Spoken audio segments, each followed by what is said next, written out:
আমি বুঝতে পারি নাই আল্লাহু আকবার কি জিনিস। সানার অর্থ কি তাও জানি না, সানা না সন্দেশ তাও বুঝি না। সুবহানা রাব্বিয়াল আলা, সুবহানা রাব্বিয়াল আযীম অর্থ কি জানি না। সামি আল্লাহু লিমান হামিদা, এটা কি নতুন শুনলেন না সারা জীবন শুনেছেন? অর্থ কি জানি না। তাশাহুদের অর্থ কি জানি না। দোয়া কুনুতের অর্থ কি জানি না। সূরা ফাতিহার অর্থ কি জানি না। কিছুই জানি না, খালি সেজদা দিয়ে চলে আসি। এ নামাজ আমাকে কেমনে অশ্লীলতার পাপাচার থেকে ফিরাবে?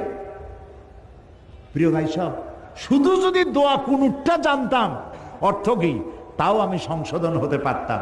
দোয়া কুনুতের মধ্যে কি বলছি একটা কথা শোনাই, একটা শব্দ। দোয়া কুনুতের মধ্যে আমরা বলি, দোয়া কুনুত কোন নামাজে পড়ে? ইসলামী ব্যাংকে একবার লোক নেওয়া হচ্ছিল, সব MA, AA, ইকোনমিক্সে, ইংলিশে, অ্যাকাউন্টেন্সিতে মাস্টার্স ডিগ্রি হোল্ডার। ইন্টারভিউতে